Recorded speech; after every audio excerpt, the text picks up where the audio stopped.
नमस्कार, उत्तराखंड टाइम्स में आपका बहुत बहुत स्वागत है। मैं हूं आपके साथ रेखा भंडारी। आज 14 सितंबर है और 14 सितंबर को मनाया जाता है हिंदी दिवस। जी हां, आज हिंदी दिवस की बात कर रही हूं और इसी बीच हमारे साथ ऋषिकेश दैनिक जागरण के वरिष्ठ पत्रकार हरीश तिवारी जी हैं। आइए जानते हैं उनसे क्या है हिंदी की दशा और दिशा।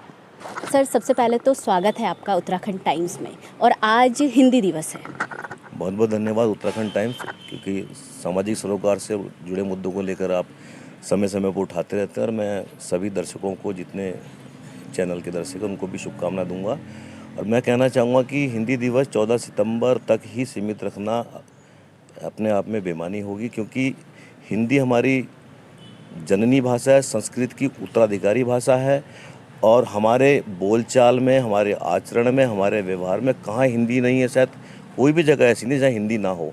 लेकिन आज क्या है कि अंग्रेजी को विभिन्न प्रतियोगिताओं में बढ़ावा मिल रहा है और हम लोग हिंदी के विकास की बात करते हैं। आप किसी भी सरकारी कार्यालय में चले जाएं, सभी जगह बड़े बड़े स्लोगन जो है हिंदी के भाषा के उत्थान को लेकर लगाए रहते हैं और ठीक उसके नीचे जो अधिकारी बैठे होंगे उसके नाम आप इंग्लिश में देखेंगे। तो ये हिंदी भाषा को लेकर जो दोहरापन हमारे विभागों में है, हमारे अंदर है, इसको समाप्त करना होगा। और हिंदी दिवस हमारे लिए एक दिन का विषय नहीं है, ये हमारे लिए पूरे आजीवन, हमारे जब तक हम जीवन में मतलब सुप्त अवस्था में नहीं है, जागरूक अवस्था में है, इस चेतन अवस्था में हम जिस स्थिति में जी रहे हैं वो हमारी हिंदी है। हिंदी हमारी मतलब हमारे संस्कारों में, हमारी भाषा में, बोली में, हमारे जीवन में रची बसी है। और जब तक हम ये बात नहीं मानेंगे कि हिंदी के बिना इस समाज का उत्थान नहीं है, इस किसी भी वर्ग का उत्थान नहीं है, तब तक हम हिंदी के विकास की बात नहीं कर सकते। सर, कॉर्पोरेट में हिंदी नहीं इतना तवज्जो नहीं मिलती है, तो उसके बारे में आप क्या कहेंगे? कारण वो ये ना कि हम इसको, जैसे हम थोपने वाली बात नहीं कर सकते ना। अब हमने जैसे केंद्र सरकार में हम बैठे हैं, राज्य सरकार में हम बैठे हैं, हमने एक रेजोल्यूशन पास कर दिया कि सभी सरकारी विभागों में हिंदी भाषा का प्रयोग हो गया।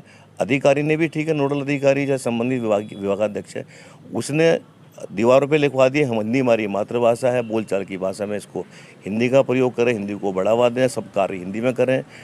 देखने में तो अच्छा लग रहा है वो, लेकिन उनके जो अपने रूटीन के काम है, आप देख लीजिए, हर विभाग के अंदर वो अंग्रेजी में हो रहे हैं। आप मुझे बताओ, जितने हमारे IAS PCS जितने अधिकारी हैं विभिन्न प्रतियोगिता से जो चुन के आ रहे हैं, उनके आप हस्ताक्षर उठा के देख लीजिए, हिंदी का हस्ताक्षर कितने लोगों के हैं।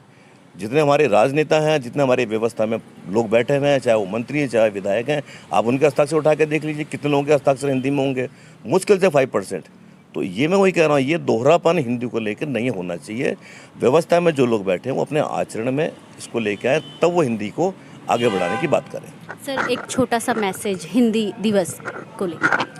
हिंदी दिवस पर तो हमारी आप सबको शुभकामनाएं हैं और उत्तराखंड टाइम्स की ओर से जो ये पहल की गई है इसको लेकर, और मैं तो आपके चैनल से भी मांग करूँगा कि आप, वैसे मैं आपकी खबरों को देखता भी हूँ, आपकी बोलचाल भाषा में आप जो ब्रीफ करते हैं उसमें हिंदी का सर्वाधिक प्रयोग होता है। और हम ये नहीं कह रहे कि उर्दू शब्दों से परहेज करो या इंग्लिश से परहेज करो, जहाँ ये ज़रूरी है उनका प्रयोग होना चाहिए, लेकिन हिंदी को अपनी बोलचाल की भाषा में, अपनी लेखनी की भाषा में। अब जैसे हम लोग हिंदी अखबार से जुड़े हुए 28 साल से हमें इस अखबार में हो गए हैं, हिंदी का अखबार, तो हमारी कोशिश ये रहती है कि, और हमारे संपादकीय जो हमारे मैनेजर, उनकी भी कोशिश है कि हम हिंदी को बढ़ावा दें और दे भी रहे हैं। हमारे लिए हिंदी एक दिन का विषय नहीं, हमारे लिए 365 दिन का विषय है। बहुत बहुत शुभकामनाएं दिवस विशेष। हमारे साथ पंजाब केसरी के वरिष्ठ पत्रकार ऋषिकेश से विक्रम सिंह जी भी हैं, जिन्होंने कई दशक देखे हैं हिंदी के बदलते हुए रूप को। और आइए इनसे जानते हैं किस तरह से ये रूप बदल रहा है और क्या इसकी दशा जा रही है। सबसे पहले तो आपका स्वागत है उत्तराखंड टाइम्स में। मैं उत्तराखंड टाइम्स के संवाददाता को अपने ऋषिकेश में हार्दिक शुभकामनाएं देता हूं, जिन्होंने हिंदी दिवस को महत्व देते हुए आज इस पर विचार किया है कि लोगों के विचार जाने जाएं। इसी पर मैं ये कहना चाहूँगा कि जब से भारत आज़ाद हुआ और सनातन पद्धति को बढ़ावा देने की दिशा में कार्य कर रहा है, तब से हिंदी का महत्व भारत के लिए महत्वपूर्ण है। वैसे तो यह कह सकते हैं कि हमारी जो मातृभाषा है वो संस्कृत है, संस्कृत से निकली हुई उसकी सखी जो है हिंदी भाषा है। आज जब से देश आज़ाद हुआ उसके बाद से हिंदी में काफ़ी उतार चढ़ाव आए दिन देखने को मिल रहे हैं। मैं ये कहना चाहूँगा कि हिंदुस्तान से निकलने वाले तमाम अखबार हों या और पत्र पत्रिकाएँ हैं, वह सबसे पहले हिंदी में ही प्रकाशित हुई हैं, लेकिन अंग्रेजी को बढ़ावा देते हुए कुछ लोगों ने इसको जो है हिंदी को दबाने का प्रयास किया है। लेकिन आज हिंदी का महत्व भारत में ही नहीं, विश्व के कई देशों में बढ़ा है, जिसके कारण विश्व में भी कई देशों में हिंदी भाषा बोली जाती है। हिंदी एक ऐसी भाषा है जो सामान्य शब्दों में कहें उसको तो सभी उसको अपनाते हैं, और आज भी हिंदी के शब्द इतने सुंदर और अच्छे शब्द बोले जाते हैं जिनकी हम अन्य भाषाओं से तुलना नहीं कर सकते हैं।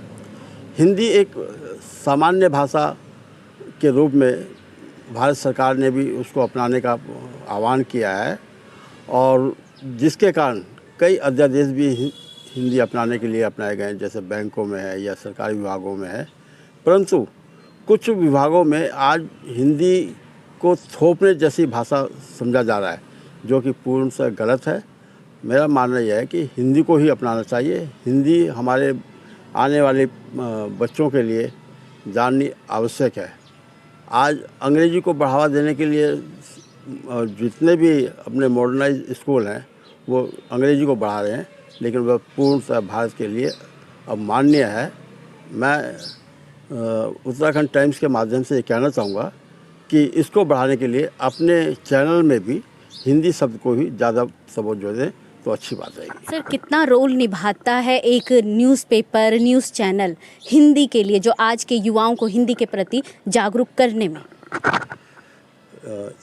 आपने अच्छा सवाल उठाया। हम वैसे तो कहते हैं कि हिंदी को बढ़ावा देना चाहिए और हिंदी में पत्र पत्रिकाएँ निकालने हैं, लेकिन उसमें अधिकांश से आज भी देखने में आ रहा है कि अंग्रेजी और उर्दू के शब्दों को इस्तेमाल किया जा रहा है, जबकि हिंदी वर्तनिका ऐसी वो है कि जिसके माध्यम से हम हिंदी को बढ़ावा दे सकते हैं। यदि हम अपने बच्चों में, अपने व्यवहार में, आचार व्यवहार में उसको अपनाएं, सुबह उठते हुए गुड मॉर्निंग बोल रहे हैं, गुड मॉर्निंग की जगह हम यदि नमस्ते कहें तो बच्चे उसकी ओर आकर्षित होंगे कि नमस्ते का क्या हुआ है और गुड मॉर्निंग का क्या है। गुड मॉर्निंग तो एक जो है अपने सामान्य भाषा में उसको कह दिया और फॉर्मेलिटी कर दी, छोड़ दी, लेकिन नमस्ते का मतलब ये हाथ जोड़कर नमस्ते करना, अपने बच्चों में संस्कार पैदा करना, ये हिंदी का सबसे महत्वपूर्ण रोल है। हम ये कह सकते हैं हिंदी एक संस्कार है, संस्कृति है भारत की। यह भी बात सही है कि हिंदी एक भाषा ही नहीं, संस्कार युक्त भाषा है, क्योंकि संस्कृत से निकलने के बाद संस्कृत में जितने भी मंत्र आए वो हिंदी में और संस्कृत में होते हैं। उन मंत्रों में जो ज्ञान भरा हुआ है, एक एक मंत्र में ज्ञान है, उसके जो अनुवाद और हिंदी में अगर हो तो अच्छा रहेगा। हिंदी संस्कारों की भाषा, संस्कृति की भाषा ही है जिसको हमें अपनाना चाहिए। ये थे हमारे साथ वरिष्ठ पत्रकार ऋषिकेश से, जिनसे जाना हमने कि हिंदी की क्या दशा है और क्या दिशा है। इसी तरह से आप सबसे भी हमारी विनती है कि हिंदी को अपनाएं, और हिंदी भाषा ही नहीं हमारी भारत का संस्कार है, संस्कृति है। देखते रहिए उत्तराखंड टाइम्स। नमस्कार।